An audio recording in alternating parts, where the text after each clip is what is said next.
So our speaker for today is Greg Stubbe, and he was born in Long Beach, California, and he currently resides in Bedford, Indiana, which is my hometown. Shout out to Bedford.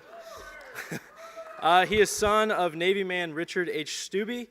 He enlisted into the U.S. Army Infantry in July of 1988, and he was selected for the Green Berets in November of 1992.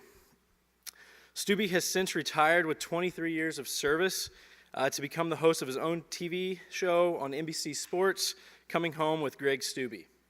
Since the conclusion of the TV series, public speaking, consulting, and charity work have made up the bulk of Stubbe's life after the military, with a focus on youth training and development. He currently serves as a leadership presenter for the FBI and the FBI National Academy, elements of DEA, and the NYPD Homicide Detectives Academy, and many corporate entities.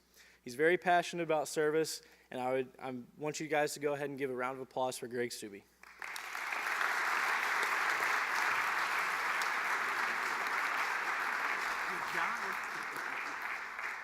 Hey, hey! Y'all are beautiful.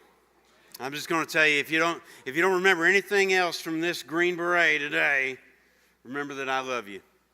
I do. You look like my future in this country. That's what you look like, and I've tried to come up with other ways to say it. And you're probably tired of it by now. You're the future. How many times have you heard that? But I don't have another way to say it. Tag, you're it. So, as a guy who spent his life in the military, fighting against evils abroad, trying to keep them from coming here, trying to prevent evildoers from oppressing other people and preventing the freedom that only God can allow or take away, I feel very proud to have represented this country. And I lost a lot of friends along the way who died in this service. And I just want you to know that you don't have to feel bad about that. If you ever have, I would ask you not to, because the reasons we serve are actually pretty selfish. We love freedom, and we have compassion for the human condition anywhere on the planet. And it is your freedom, it is your opportunity that spells success or failure for us. What we do on the battlefield is only one step that keeps us safe and sound in the direction we're going, but it's your effort and your attitude that will determine if freedom stays the course. It's you. Tag, you're it. We're all in one team, in one great fight together. So, in today's age, I have to tell you how good it feels to be on a Christian campus. I am overjoyed to be here when I see that everything around me matches with what I believe and how I feel. You see, I'm out there in the world all the time with federal agencies and other universities that don't have this kind of a compass heading. But I've chosen to be in this world where you can decide to be anything you want to be, right or wrong, honestly. I choose to be an unapologetic Christian. I don't have to apologize for that. And everything that I've seen in the world gives me strong evidence that what I believe is true and what my Creator has told me is true. I joined the military in 1988, and my recruiter apparently told me a lie. He said that they would turn me into Rambo within just a few weeks. They trained me on weapons and tactics and set me free on the world's bad guys. And I'd come back to brief the president on how that went down. It just didn't happen that way. And after a few short years, I had an opportunity to try out for the Special Forces, the Green Berets. And I had no business going into that. I was very young, very immature. I had Similac on my breath, so I had no business going anywhere near that. And among some of the toughest people in the world, I became somebody who swam with sharks, praying not to bleed, because it's a rough and tumble environment with a supremely serious objective. And the stakes are about as high as they can get. And once you go into that, you're basically signing a blank check that the government, your country, and the world can cash up to and including the value of your life. Your mortal life on earth can end in a moment in that pursuit. That's gravity. That's serious. And you have to revisit the call to lead and the call to serve many times. When you're in a situation where you got to give something up to maintain your belief, you find out how much you believe in it. And if you've been called to serve in some way and you're serving something that's greater than yourself, it's almost inevitable that you'll wind up in a situation to serve it beyond sacrifice. This is not a military calling. It's a call to serve by itself. And that, for all of us, takes on a different shape and a different form. And even though I thought I knew what I was doing going into the military, answering my call to serve, my definition of service had to change, and it had to adapt, and it had to grow through that service, because it challenged me and it made me give things up. And every time I had to give things up, I had to go through the same survey. Why am I doing this? And was it the right decision? And isn't it true that anything we're doing, when we open the doors in front of us, we're closing other ones beside us and behind us? It's true, and you're going to have to ask those questions over and over to find out if your commitment is true and if your decision to answer the call is true. For me, I had some hard lessons to learn about what service really was. And it wasn't until after 18 years in the Army, after having been a Green Beret for a long time, I was a medical sergeant on a Green Beret Special Forces A team. And as the medic on the A team, I was tasked with the responsibility of doing surgery, anesthesia, trauma management, minor dentistry, some veterinary medicine. I delivered a couple dozen babies overseas. I pulled hundreds of teeth. I did gunshot wound debridements, amputations, crazy stuff, right? And it was designed so that a medic on a small team like that could act for the benefit of the team and for the benefit of the local population in the absence of doctors and hospitals, because those are the places we operated in. As I went through that service, I started seeing around the world how bad things are compared to here. And I thank God every day that we live in a country that was founded by God-fearing men, and that we have a structure that had the Bible in mind. It's set up to make freedom, well, you know what? It doesn't make freedom anything, because freedom isn't ours. Freedom is something that's granted by our Creator. And if you're not a Christian, then that's fine. I hope you'll see the Lord. I hope you'll meet Him. But I meet people all the time when things are going well that don't have faith, or they don't claim to. But in my combat experience, I never met an atheist in a foxhole. See, there will reach a point that reaches the limits of your human comprehension on this planet. And in those situations, you can't believe you're witnessing what you are, and you have to reach for something that's beyond your comprehension so far. And if you are one of these unfortunate people who think that you, in your physical being, if you think that you're the apex of all creation, then I'll speak for almost everybody here when I say that we're disappointed. We expected more. And in those situations where you'll need more just to make it, just to survive, you will wish that you had surrendered sooner. I don't want you to get there. I want us all to walk as a team, knowing what we are, fragile human beings, instead of walking this earth acting tough. But I was acting tough forever. I thought that being a Green Beret made me a tough guy. I was a barrel-chested, steely-eyed freedom fighter. And I could take anything out around the world, and nobody could threaten me or challenge me. Nothing would ever bring me down. And to be honest with you, that's the whole reason I wanted to do it in the first place, is because of my ego. I wanted to be respected. Yeah. And if that's what it took to earn respect somehow, I was going to do it. But it messed up my mind in terms of what service is really about. Was I serving myself and my reputation? Or was I serving something greater than myself? And I didn't have that figured out well enough. But the mistakes I made along the way and the good Lord above putting it in my lap helped me to understand. My vision of what service really is changed a lot when I was wounded on the battlefield. I lost over half my intestines. My right foot and ankle were blown off, and they were laying 1.5 feet away from the rest of my leg. I had third-degree burns over 30% of my body, and bullets had punched holes in a couple different places, along with giant pieces of shrapnel that flew through me like meteorites. And as I laid there on the ground, all of a sudden, I wasn't taking care of anyone.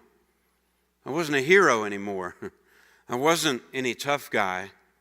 And the picture of service was not about me. Now I realize that the picture of service is not about a soldier with a gun or a police officer with a badge. And I will tell you, without reservation, having spent more of my life in lesser developed countries than I have in America, freedom in the absence of law and order, freedom without police officers, it simply means that I can hit you over the head and take your stuff. And that is what happens because we fall prey to our lesser nature. And everywhere in the world that I've been, without a police officer standing between evil and good, then we just defeat ourselves and each other, and freedom just becomes a jungle almost instantaneously. So that is one team in one fight. Everything we fight for overseas wouldn't be worth a darn if we didn't have police officers to secure our safety and to keep the momentum that we generate moving forward and save it from evil forces around us. So, but it doesn't stop there because service it can't be defined by either one of those roles, not completely. Because we wouldn't have either one of those. We wouldn't have soldiers or police officers if the fabric of freedom and if America weren't great on their own. Because what we have here deserves to be protected. We charter a military. Because what we have here, the freedom that the good Lord allows for, deserves to be uninterrupted. We charter police agencies. And I think it's important that we don't get that upside down. But for too long, I saw the bumper stickers that say, I support the troops. And it went straight to my head. I'm like, yeah, that's me. And I just wanted nothing but respect and credibility. But I wasn't seeing the big picture. I didn't see the big picture until I was laying on my hospital bed. And picture this, and I hope you enjoyed your breakfast, because now we're going to talk about diarrhea. Now we're going to talk about having full thickness, third-degree burns all over your butt and your back and your legs. And because a 1-pound piece of shrapnel has gone through your intestines, you've lost over half of them now, and you can't control your bowels. The way they've sewn them together, it's like a straight pipe now. And you can't even feel it coming until yellow acid water runs out of your butt and goes straight into your third-degree burns. Those dressings are supposed to be sterile, right? But they're not now. And the only thing that hurts worse than the acid going into the burns is the humiliation that these nurses I didn't even know were coming in the room 15, 20 times a day to wipe my butt for me. No one ever trained me for that. Nothing prepared me for that. There wasn't a tough enough posture that I could bring on that could handle that. The only thing that could handle that was appreciation for the service that was being rendered to me by strangers. and they were serving me in ways that I had never served anybody else. Don't get me wrong. I always wanted to meet pretty nurses, but not like that. I was horrified. It was painful, excruciating. And all of a sudden I started realizing, I missed the mark on this service thing. I totally missed it. It started reminding me of everything since I was born. And now, I believe that in the dictionary, beside the word service, number one, my best definition of service is my relationship with my Creator. Serving Him is first. But in any worldly sense, we can't give that credit to soldiers, and we can't give it to law enforcement officers. Personally, I would put a picture of mama in the dictionary beside the word service. Raise your hand if you did not come from a mama. That's what I thought. We have a lot of commonality. So why would I say that, though? Because everybody's relationship with their mother is different. But as a standard, as a norm in our culture, in our society, and particularly within the Christian faith, mama can be sick, tired, hungry, injured, and none of that matters. She is up all night wiping your butt for you. And she doesn't care whether she's fed or rested. She wants to make sure that we are. Isn't that important? Doesn't that build maybe the strongest foundation we have in life is to be loved and to be nurtured? Isn't that closer than what we do on a daily basis among each other? When we're trying to build a team, when we're trying to be the best leader we know how, are we using any of those principles that Mama would use? When we decide to fight, what are we fighting for? Is it our reputation? Is it our identity? Is it a legacy that we intend to uphold? Come on. What are we doing? I'll tell you what we do most of the time, and I don't want to bash any gender role or anything, but men are idiots. And the reason I say that is because we take all of that love and compassion and nurturing that's given us in our early years, and we get strong based on that because we know we're taken care of. And then when we get big enough and strong enough to leave the house, we do, boy, let me tell you. And we profess our greatness on the world. And why are we awesome? Just because we are. It's not because anybody's ever done anything for us. It's not because someone has taken care of us every day in a way that we don't take care of anybody else. And then our ego starts going to work. And we don't love nobody but ourselves. Oh, but don't worry, ladies. You can be jerks too. This is equal opportunity. So I think we all miss the mark when we overlook how we've been served and loved. And I don't think we're doing a good enough job harnessing that love and compassion that may be the center of the universe in terms of who we are and what makes us strong and how we can be resilient enough to survive the tough things that happen to us in this human condition. If we think we're tough, we better think again. See, we're all born into this world slobbering on ourselves. And there's this romantic, nostalgic vision of how we go through the years and the decades, and we're heading toward a sunset of our older years where we'll be slobbering on ourselves again. So why are we acting tough when everything that we think makes us great is already going away? It's leaving us slowly already. Everything that we think makes us great physically, mentally, it's going to leave. It's going to go away. So why are we acting like we don't need anybody? Why are we acting like we're tough? We shouldn't do that. We should be loving each other. We should, but we've got barriers to that. Big barriers. And this is a leadership issue, And I think when talking to anyone of faith, we'd better get our heads right and start steering into leadership and team dynamics and resilience. How are we going to stay the course with our belief system in a world that doesn't show much respect for that anymore? How are we going to do it? And how are we going to minister to people that don't understand it yet? How are we going to represent this well enough? Because we're tearing ourselves apart as a team to begin with, and we do it every day. And I'll just speak for me right now. I will say that I have a problem with assessing others unfairly.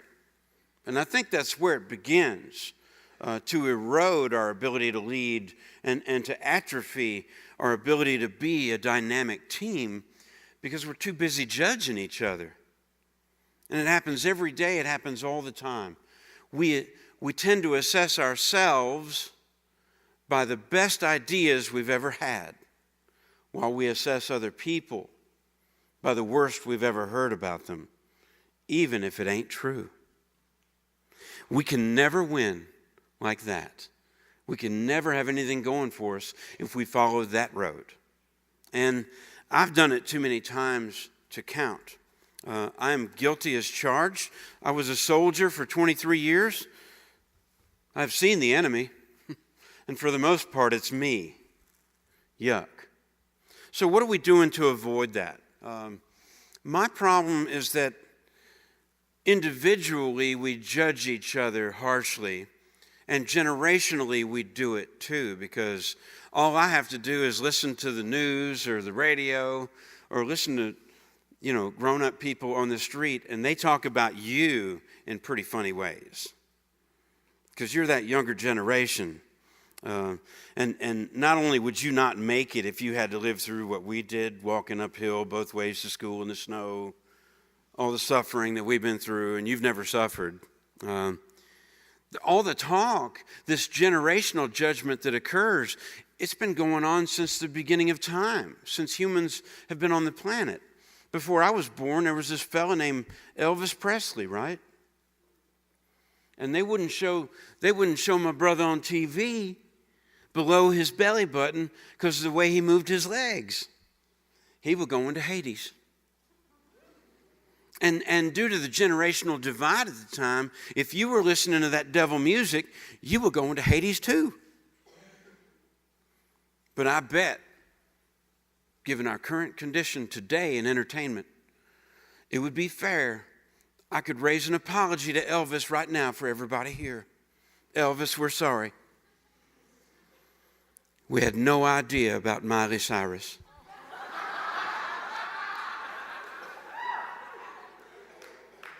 And now we want our kids to watch Elvis because that's when entertainment was still wholesome.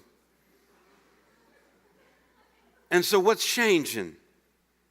What's changing? The times, they do change. But unfortunately, we can't shed some of these things that we carry with us, and it's baggage that we need to get rid of. I think there were times in my career, I go further. I just got back from about 7 years in Bosnia and Kosovo, and I'd been witnessing genocide, mass killings, millions of landmines in the ground, conditions that I just wasn't prepared for as a young man in my 20s.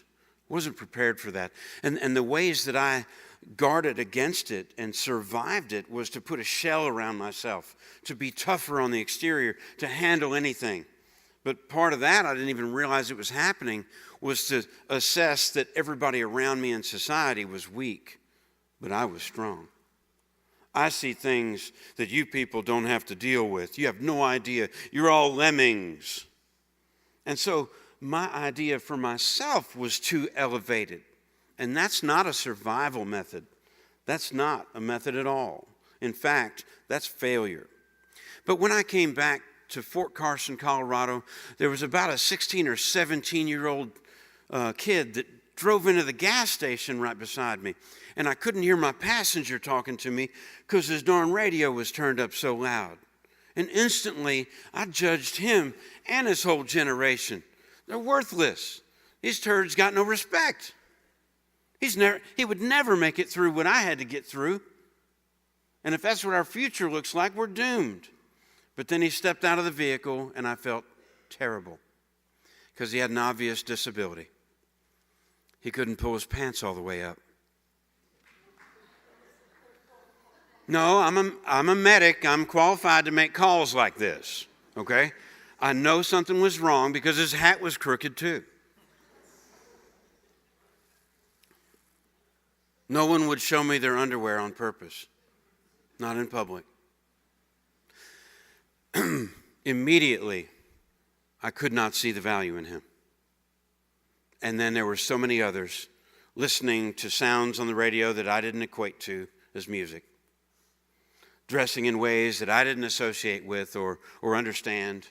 And I could not see our absolute commonalities because I was too busy focusing on petty little perceived differences. And the good Lord put it in my lap because on 9/11, we lost 3,000 beautiful, innocent people at the hands of terrorism. And when that happened, from inside the military, I got to witness a surge of people joining the military. There were doctors and lawyers giving up lucrative practices. There were professional athletes giving up multi-million-dollar contracts, futures. They were giving it up to come and have an opportunity to fight for all of us. And then the big lesson came when all these teenagers started turning down the radio, pulling up their pants, straightening up their hats, and raising their right hand to swear in and serve and fight and die. But I couldn't see that they had it in them. Why? Why was I so blind that I couldn't see those absolute commonalities? Is it possible that they believe in God too? Is it possible that they love freedom too? Is it possible that they have compassion for the human condition? Well, you better believe it. But it's a good thing that you can't look to your left and right at all times and tell what kind of greatness is sitting there. It's kind of a good thing because by the time we can recognize how great people are around us, usually really bad stuff has to happen first. Because that's what propels character into action, right? That's when we identify heroes, is when something goes tragically wrong. Someone has to save the day. Do we really need to suffer? Do we really need to wait for the tragedy to see the good in each other? Why don't we love each other enough? Why don't we answer the call that God's given us? In this auditorium right now, there's somebody you don't like. Don't point him out right now. But we all know that's the way it works. But if we break it down, that's probably the person you should be leaning on. That's probably the person you should extend yourself to today. Because it's likely that the Lord's going to put it in your lap too. And that's going to be the one that saves the day for you, even though they know all the trash you've been talking about them. That's how it is. Get rid of the perceived petty little differences and let's get on board with absolute commonalities. And you know, you may think they're a turd all day long. But if we're going to fix this, if we're going to be a better team, and if any one of us expects to be an effective leader, then we better hug a turd today.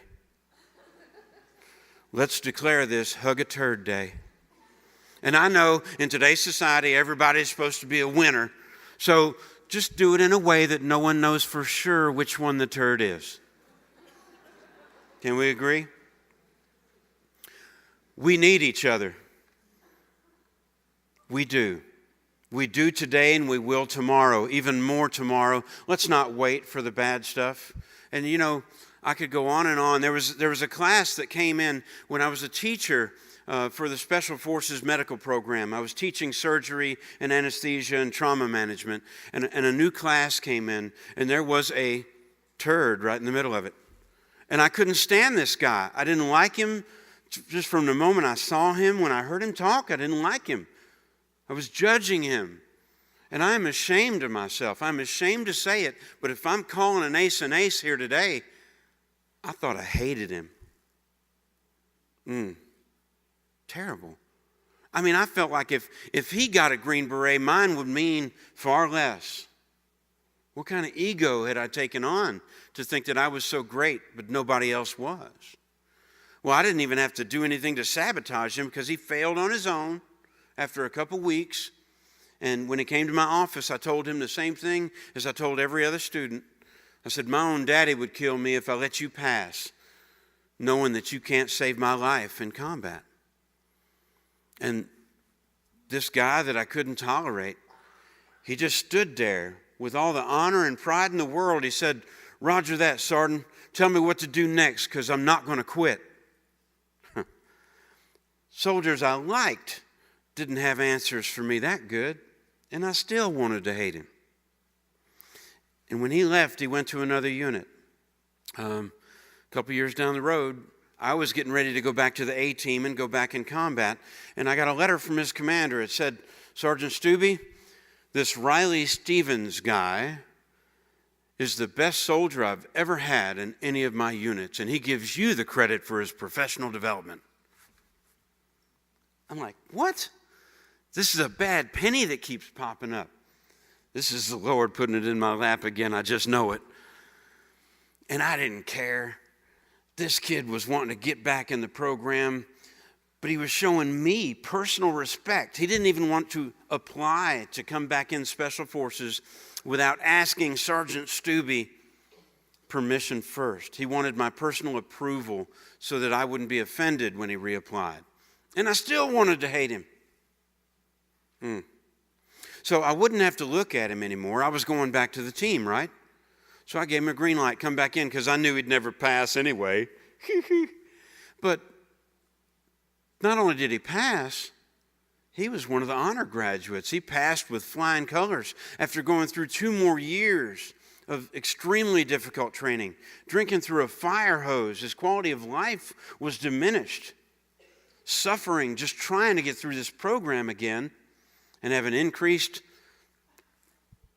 percentage chance of dying for us.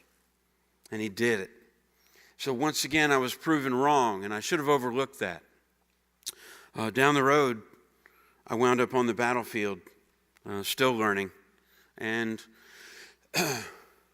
I climbed out of the vehicle. I crawled out of the vehicle on my knees, and when I leaned forward, the vehicle was burning from an explosion, and the bootlace on my right foot got caught on a latch inside the turret. When I leaned forward, the bones cut through my uniform below my knee and stuck in the sand. And when I fell on my face, I reached back to unhook that boot because I really wanted to take my foot with me. And as I leaned forward, I realized I'm on fire and it hurts and I can smell my flesh burning. And I fell on my face just to realize that it's over. And I'm almost ashamed of this, but I gave up in that moment. And I thought, is this really it? And the pain was hurting so bad, I had to try and put the fire out, but the body armor I was wearing restricted my movement. And my range of motion wouldn't allow me to even reach the parts of my body that were on fire. And so I fell back forward again, giving up once more. Just to feel insects biting my face. That's what I thought it was those fleas and flies, but it wasn't. It was machine gun fire that was hitting all around me, and specks of sand were hitting my face. So I found a new reason to crawl. So I started heading into the marijuana field that was beside us. And don't worry, I don't go to marijuana for comfort anymore.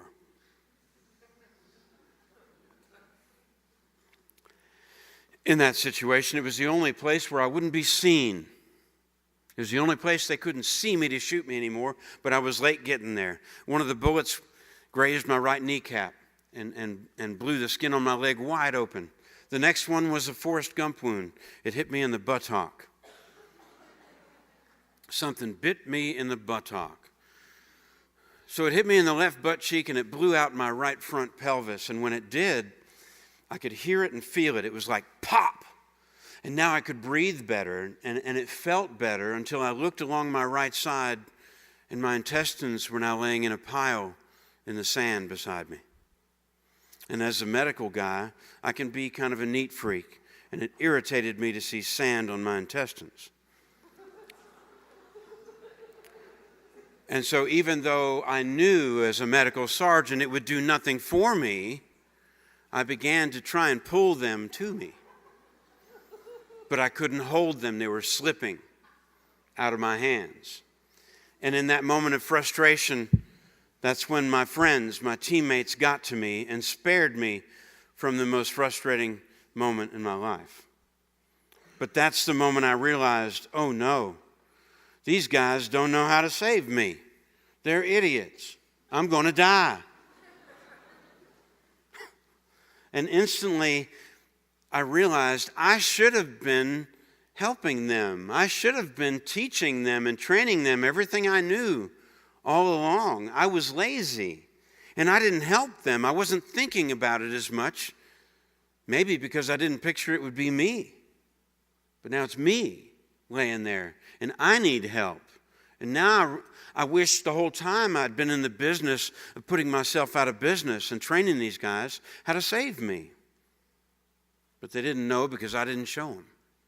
So they're telling me, bro, hang on, you're going to make it. You're going to make it. And I know they're lying to me because when a guy from the battle would come past to another area to shoot from, he'd come by and say, how's he doing, man? And the same one that's telling me, you're going to make it, bro, you're going to make it, he would turn and say, he ain't going to make it, man. I'm like, you got to be kidding me. I really need to believe right now, please. But then they say, dude, seriously, you're going to make it now. The medic's on the way. Hang in there, bro. And as the medic approaches, I'm feeling very optimistic. But then I saw it was the turd. It was, of all people, it was Riley Stevens coming to save me. And as yet another testament to my low human character, what do you think the words were that I chose for the heroic warrior coming to save my life in that moment? All I could think to say was, no hard feelings, right? Because I had flunked him with prejudice out of the course. And he did not have hard feelings. He was an absolute professional. He was a brother. And he saved my life that day. He and God's grace alone saved my life that day.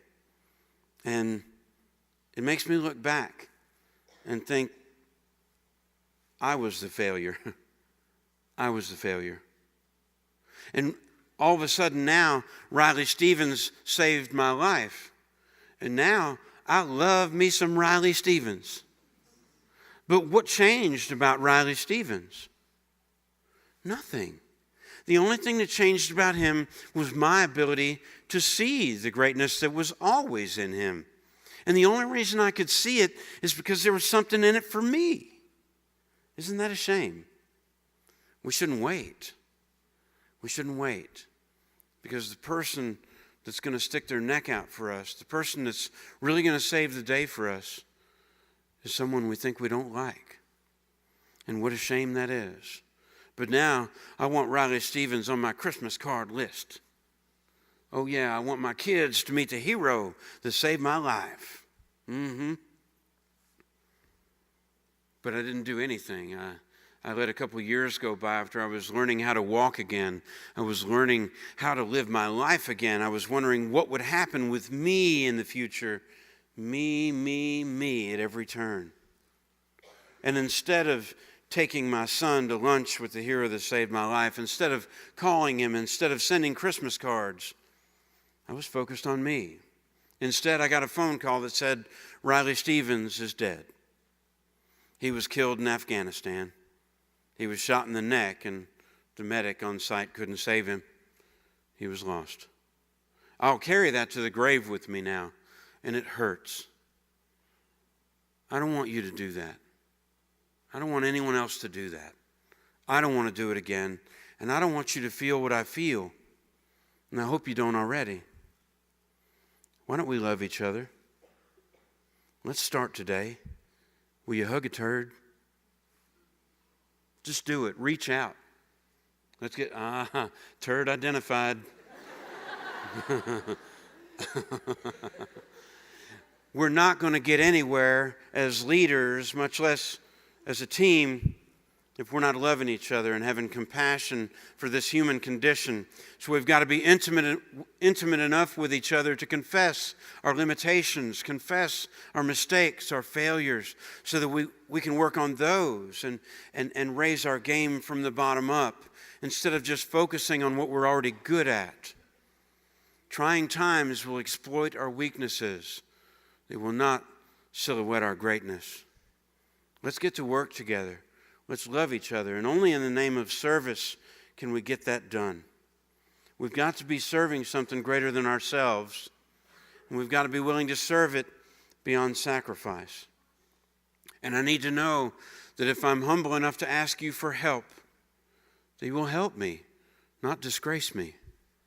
And if you will help me, chances are, because I've asked you and opened myself up to be vulnerable in that situation, odds are that you'll be willing to ask for help too. And now we've got a team dynamic where everybody can help everybody, and iron has a chance of sharpening iron.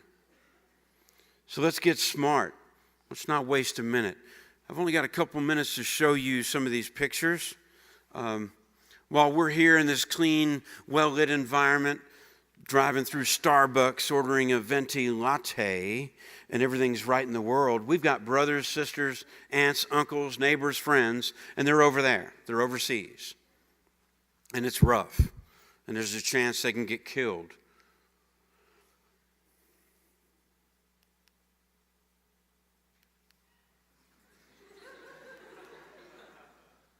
Okay. What are you laughing at? Shut up. Okay. This is an example of when a Green Beret is surrounded by 1,000 Taliban and he's running out of ammunition. There is no ammo ferry. It has to come from somewhere. So someone is packing it up in the rear that you can't see, and you're hoping that they're working fast. They do and they will. There are people in our lives that are serving us in ways that we don't see and we don't appreciate. This picture reminds me of a situation where I was surrounded and my team ran out of ammunition 4 times in 5 days. What does a Green Beret want when he's surrounded by 1,000 Taliban and running out of ammunition? He wants his mommy. Okay, you got to burn everything left behind so the enemy can't use it. That's a 2,000-pound bomb over a mile away. The ground shakes under you and you think maybe the earth isn't stable after all. My prayer was always that we would stay the course and fight any evils so that our kids will not have to see this from our backyard. That's an Air Force guy traveling with an Army Green Beret team. Awesome. There's 100 stories within each one of these pictures. I've got a $100 bonus for anybody this morning that can tell me why those camels are out there in the desert. Yeah, I don't know. That's the camel dude. The first one out of 40 fighting age males that tested negative for gunpowder residue on his hands. So he was our friend, and he had a great sense of humor too, but I think it was dehydration. So I'm going to skim through these. That's what happens when somebody gets hurt. No matter what you thought of them yesterday, the human connection becomes very real. Under God, we're all the same. And you'll fight for them. You do anything you can to save them. And then you worry like crazy and you pray for them that they'll survive.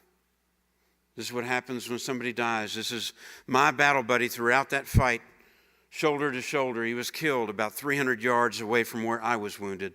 And that's a memorial statue for him in Afghanistan. Humanitarian effort is our primary mission everywhere we go. We take care of people. That baby will not learn how to hate until we teach it how to hate. These kids did not want to hurt me. They just wanted to hear me talk again because apparently it sounds funny. They wanted to know if I had any candy.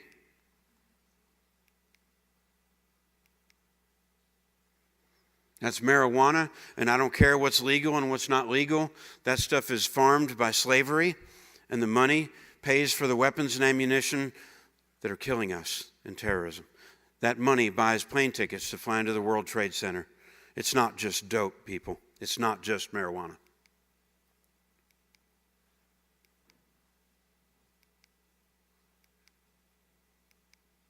I wish I could talk to y'all all day.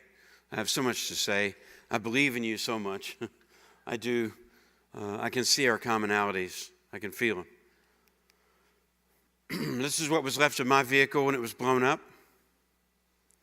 It burned down. Hard to believe I survived that. That was a flag that was flown in my honor after the battle was won. They thought I was dead.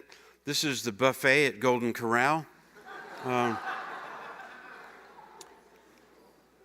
That's an entrance wound in my right hip and thigh. And if you think that's rough, think about how Jesus died on the cross. This is nothing. So that shrapnel that went through that hole went through my intestines, and that is the hole that my intestines fell out of. This is 3 weeks later, so it was healing up nicely by this time. That's an exit wound from a .30 caliber that went through my left butt cheek and blew out the right front. And that's where they, after 18 hours of surgery, sewed my right foot and ankle back on. It's mine. It works. It goes to sleep a lot during the day, and it'll stay up all night, but it's mine. And that's my little baby boy. He's grown up now, taller than me, 13 years old. We live in a country that's great, with the freedom that God allows for us and a constitution that supports it. Our kids can dream about being astronauts and then become them. Isn't that wonderful? We can do anything we want here, do what we like doing. Even if it's driving in a circle as fast as you can go and only turn left, you can get rich doing it here. That's something to celebrate. You can play basketball, bounce a ball, put it through a net, and you earn points. And unless these points are redeemable at Arby's, that game produces nothing. But we celebrate human performance and excellence, and that's what makes us great, with freedom. I challenge you, tag, you're it. Do your very best with the freedom that's been fought for. Stick with it. Never quit. This is my book. I'm the product of a public Tennessee education, but I wrote a book anyway. It's called Conquer Anything, a Green Beret's Guide to Building Your A-Team. Maybe you'll check it out. And feel free to reach me on social media and ask me questions about it if you want to, and I will answer them. God bless you all, and God bless America.